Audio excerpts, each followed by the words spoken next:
Il Presidente della Repubblica inaugurerà l'anno scolastico a Vo, paese simbolo della lotta al coronavirus. Zaia, bella decisione, è una forma di ringraziamento alla sanità veneta.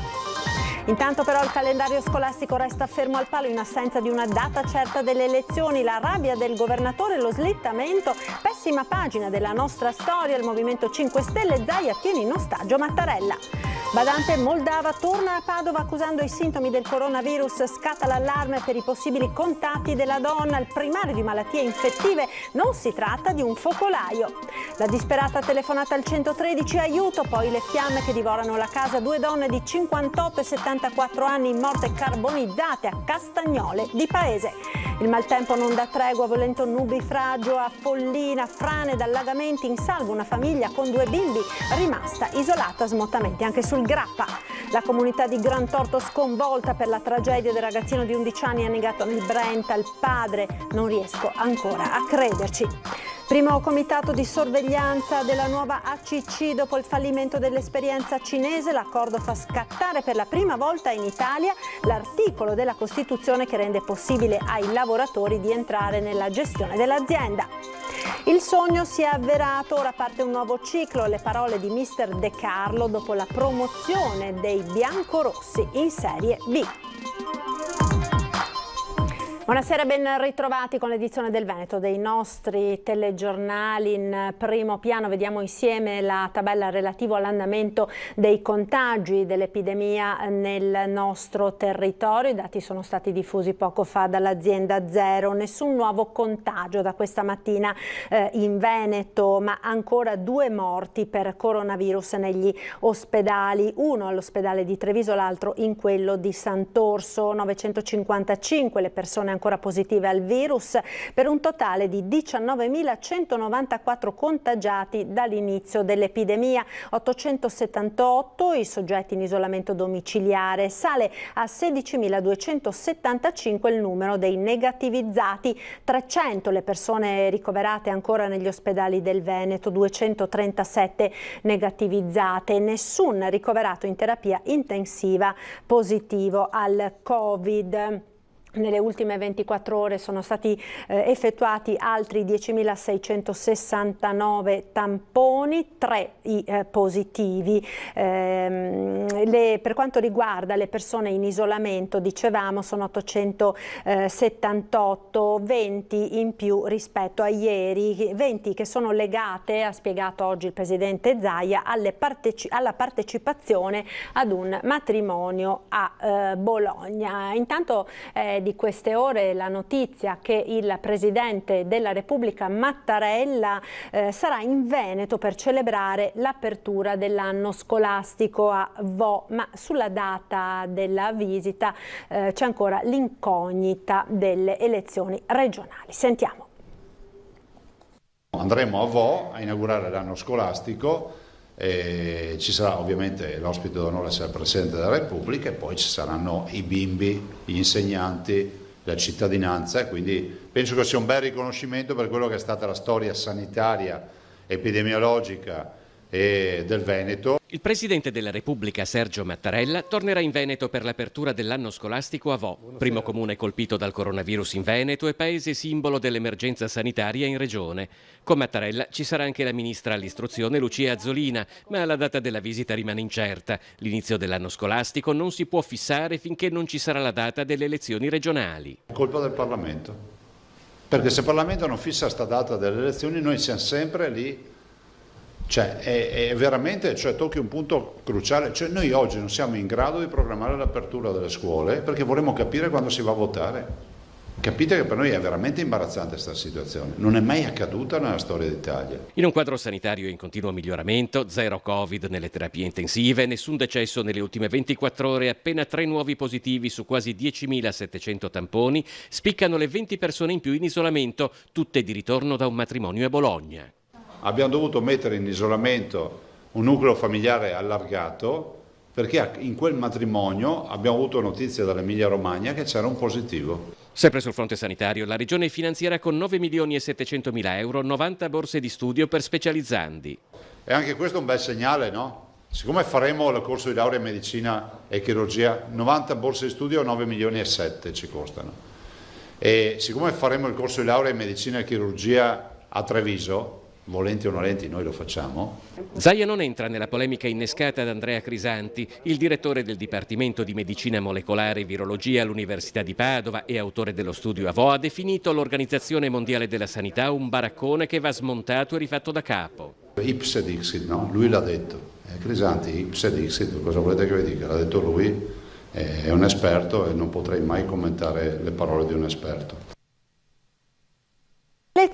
Su elezione visita di Mattarella, diversa la visione del Movimento 5 Stelle. Zaia tiene in ostaggio l'agenda di Mattarella, non riuscendo a decidere quando far venire il presidente a Vo per l'inaugurazione dell'anno scolastico. Un passo falso che l'intera regione, soprattutto la piccola comunità euganea, non merita. Così la consigliera regionale Erika Baldin, che sottolinea l'assenza di una data per la presenza a Vo del presidente in occasione appunto dell'inaugurazione dell'anno scolastico. Inizio d'anno che, conclude Baldin, rappresenta un'occasione in cui il Veneto può e deve esercitare la prerogativa di cui già dispone. Ritengo che il fatto di non avere ancora una data in cui invitare il capo dello Stato sia un autogol evidente ed evitabile. E l'avete sentito, autorità sanitarie al lavoro per bloccare sul nascere un possibile focolaio di Covid-19, sotto osservazione una donna rientrata dalla Moldavia. Sentiamo. È tornata a Padova pochi giorni fa e dopo 48 ore ha iniziato ad accusare i sintomi del coronavirus. Ora è ricoverata nel reparto di malattie infettive e i sanitari sono al lavoro per evitare che scoppi un focolaio tra le persone con cui la donna è entrata in contatto. È il caso di una signora moldava che lavora come badante a Padova e che è rientrata dal suo paese con un pulmino, ovviamente insieme ad altre persone, alcune badanti come lei. 2 giorni dopo la febbre sale, lei si presenta al pronto soccorso e il tampone è positivo.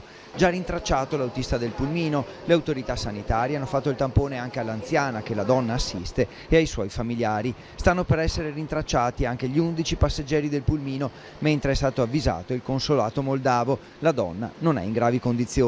Ma se sono state rispettate le precauzioni, mascherina, igiene e distanziamento, è probabile che non ci siano altri contagi.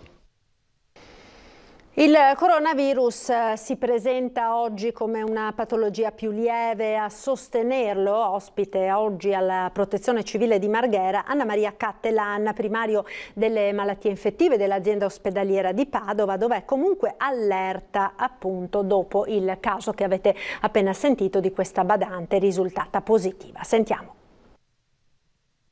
Se noi infettivologi pensavamo ed eravamo convinti che mai questa epidemia avrebbe varcato i confini dell'Italia.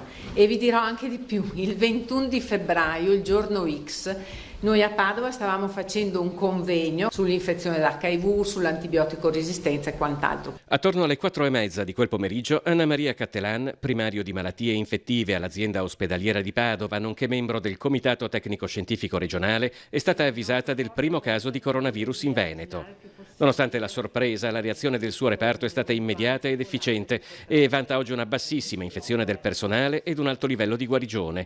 303 ricoverati sono stati peraltro oggetto di uno studio proseguito fino al 20 maggio. L'età media dei pazienti era di 60 anni, in una forbice che andava dai 47 agli 82. 60% di uomini nella nostra casistica e anche c'è una significativa prevalenza di uomini che vanno in rianimazione rispetto alle donne. Chi va in rianimazione ha più comorbosità e quindi chi ha più patologie sottostanti, ripeto, sono sempre le stesse: il diabete, la patologia cardiovascolare piuttosto che le neoplasie. Del 23% dei 303 pazienti entrati in terapia intensiva, l'indice di mortalità è stato del 6,8%, un indice molto basso rispetto ad altre realtà italiane.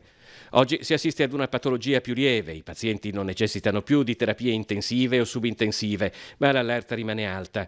Una badante moldava rientrata a Padova si è rivelata positiva, un'infezione lieve che ha comunque fatto scattare l'allarme. Abbiamo già chiamato tutti i contatti di questa signora all'interno della casa dove fa da badante e stiamo cercando, e questo soprattutto il servizio di igiene territoriale, di contattare quelle altre 11 persone che erano con lei nel bus di rientro dalla Moldavia. Ed ora la tragedia che si è verificata nel cuore della notte a Castagnole di Paese, nel Trevigiano. 2 donne di 58 e 74 anni sono morte carbonizzate nell'incendio di una casa, intossicato il capofamiglia che i carabinieri stanno sentendo in queste ore. Il servizio. Era una delle signore che appunto chiedeva soccorso perché era intrappolata nel bagno e non riusciva ad uscire. Sono morte intrappolate dalle sbarre alle finestre delle stanze dove si erano rifugiate nel vano tentativo di scappare alle fiamme. Una fine orribile per Franca Fava, 58 anni, e Fiorella Sandra, 74, morte carbonizzate al piano terra di questa abitazione di via Feltrina a Paese. Le fiamme si sono sviluppate intorno all'1 della scorsa notte e hanno avuto facile presa sulla grande quantità di materiale vario accumulato all'esterno dell'abitazione da Sergio Miglioranza, 69 anni, marito di Franca, pensionato con una forte propensione all'accumulo di oggetti della più varia natura. Ora è ricoverato all'ospedale con un principio di intossicazione per la grande quantità di fumo inalato. Violento l'incendio che ne è divampato e che ha messo a dura prova il lavoro dei pompieri giunti subito sul posto da Treviso, Asolo e Mestre. Una violenza particolarmente elevata nello svilupparsi e nel propagarsi.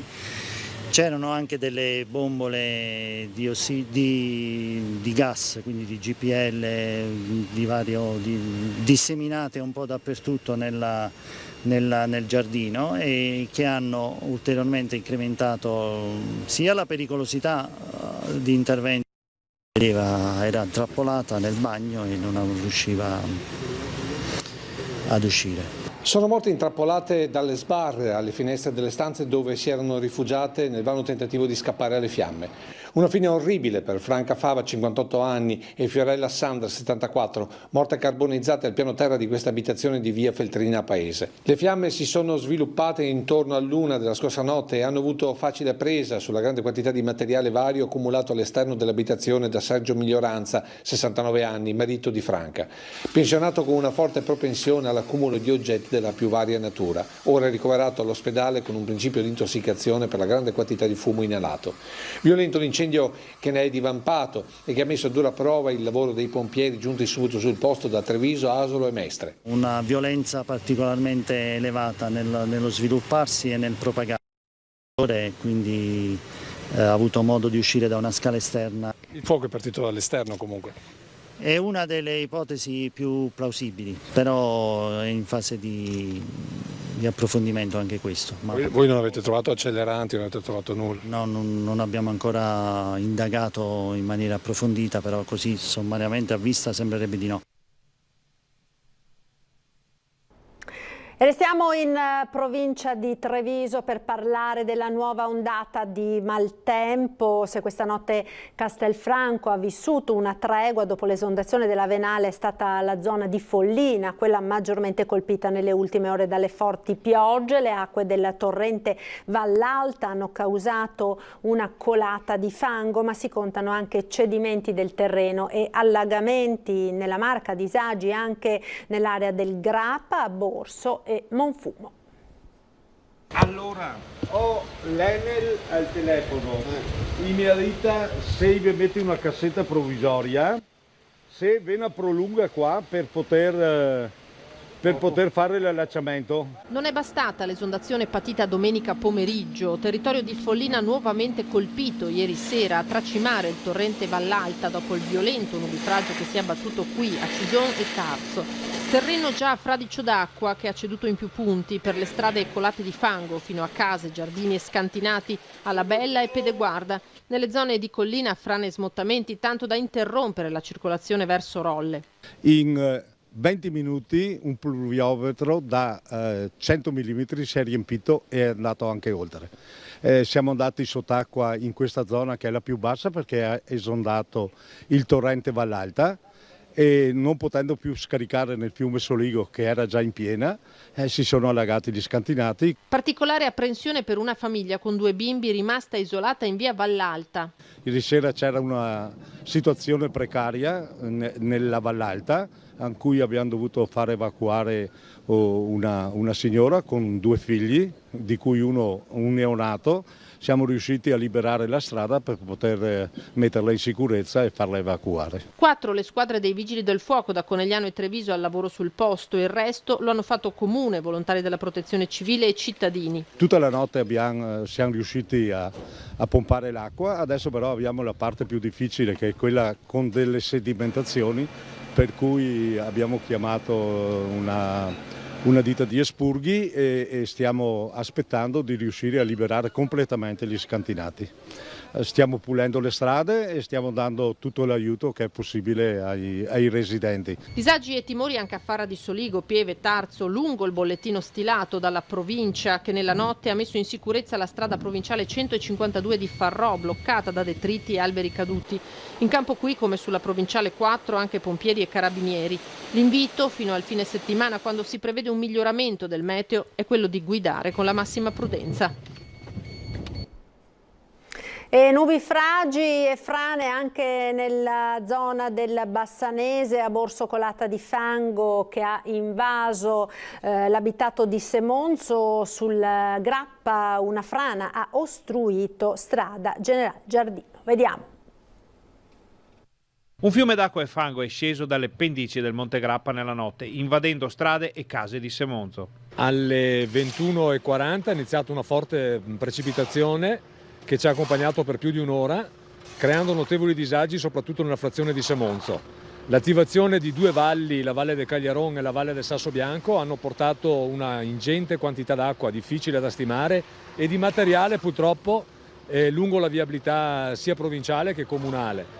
Purtroppo hanno allagato diverse abitazioni e in modo particolare anche il Garden Relais, che con i pompieri, con i vigili del fuoco di Montebelluna ieri sera abbiamo terminato questa mattina alle 2:30 lo svuotamento delle vasche. Operai e municipi hanno ingaggiato una gara contro il tempo per liberare gli scarichi prima della nuova ondata. La preoccupazione più grande è quella di ripristinare quanto prima la funzionalità degli scarichi della rete delle acque appunto di pioggia, di prima pioggia, perché sono intasate per alcune centinaia di metri. Sulla strada Generale Giardino sono crollati diversi massi e pietre di grandi dimensioni, bloccando di fatto la provinciale che conduce al sacrario del Monte Grappa. C'è stato un movimento di caduta massi impegnativo, in questo momento già in accordo con la provincia ci sono delle persone pronte a liberare la strada.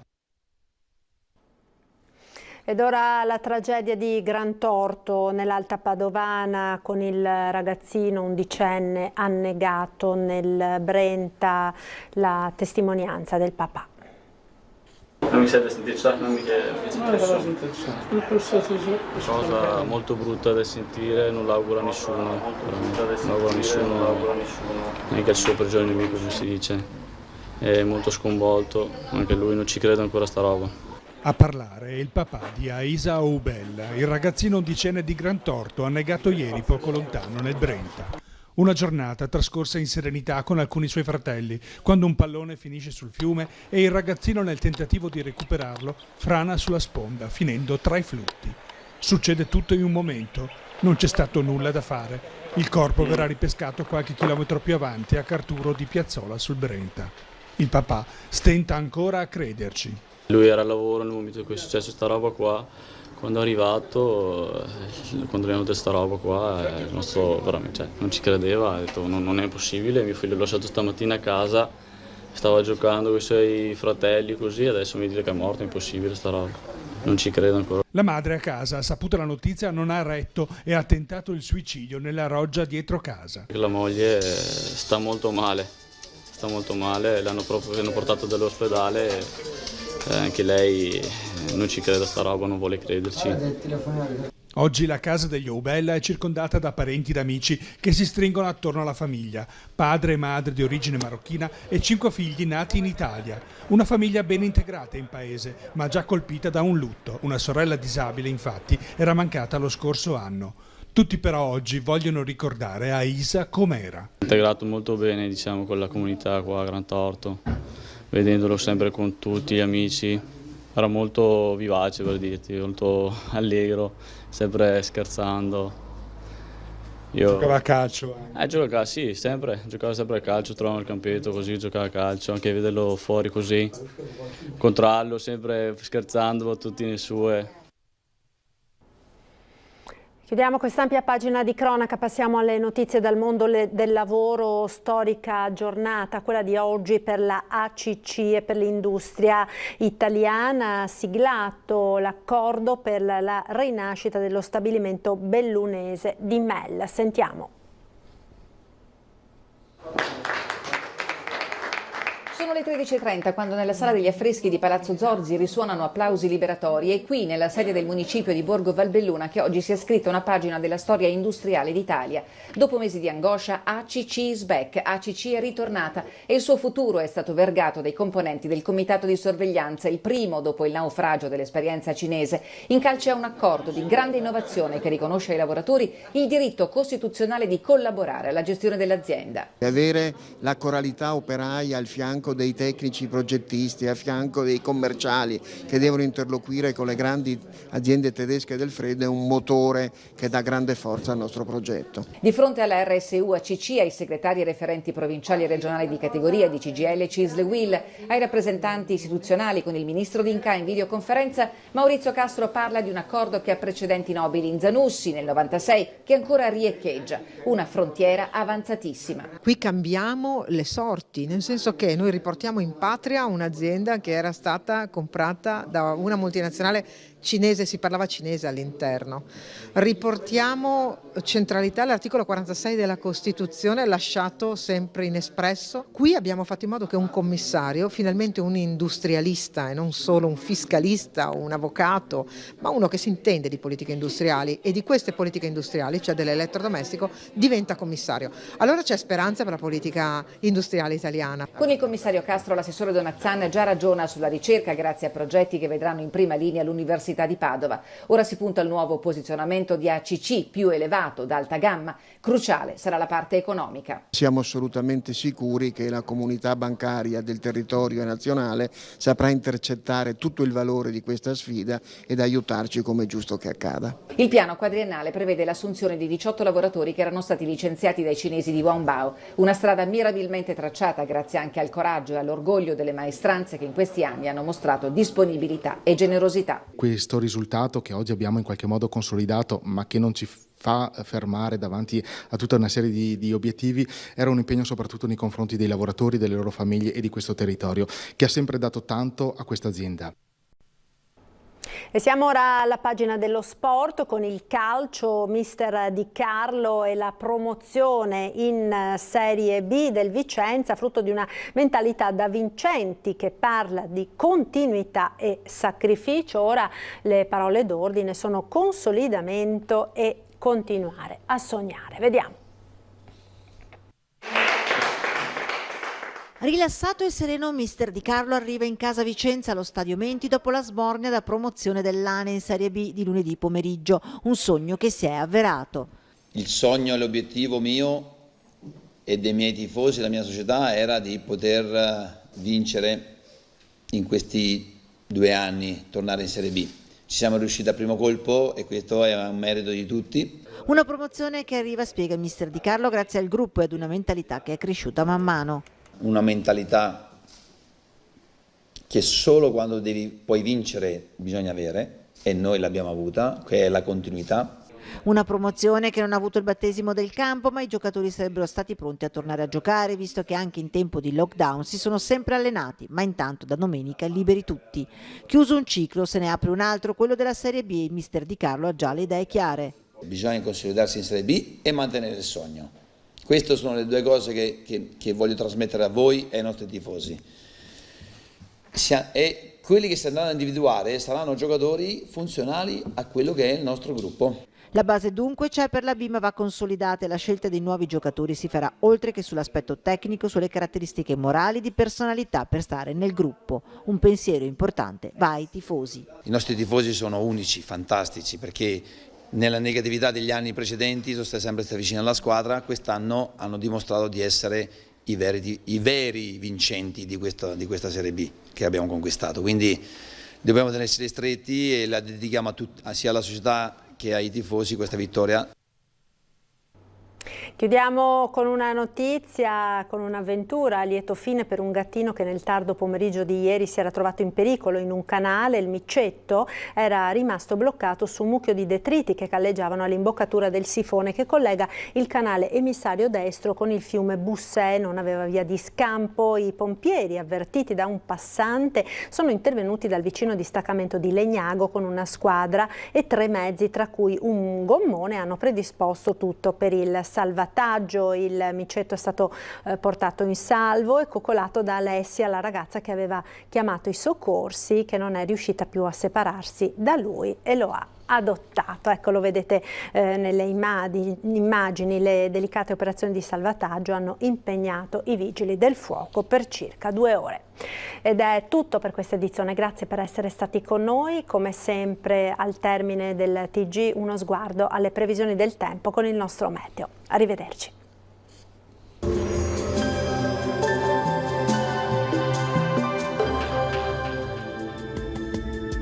Bentrovati al meteo. Prosegue una certa instabilità sul nostro territorio, dove tra l'altro il maltempo ha già causato numerosi danni in questi giorni. Vediamo insieme il dettaglio di giovedì 11 giugno. Sul Veneto cielo via via più nuvoloso, sulla pianura e sui rilievi, specie al pomeriggio, piogge discontinue che si verificheranno a più riprese fino ad interessare più diffusamente il territorio. Generale miglioramento entro la notte. Temperature di nuovo in calo, minime fino a 15 gradi, valori massimi compresi invece tra i 19 e i 24 gradi. Condizioni di maltempo anche sul Friuli Venezia Giulia, con precipitazioni temporalesche diffuse, vedete un po' su tutta la regione. Attenzione a fenomeni localmente anche forti. Temperature minime tra 12 e 15 gradi, massime tra i 21 e i 22 gradi. E ci spostiamo infine sul Trentino Alto Adige, dove non cambia la situazione. Anche qui infatti avremo piogge diffuse, ma anche in questo caso saranno in esaurimento entro la serata. Temperature minime sui 12 gradi, massime sui 21-22 gradi. Dal meteo per ora è tutto, vi auguro un buon proseguimento con Antenna 3. Arrivederci.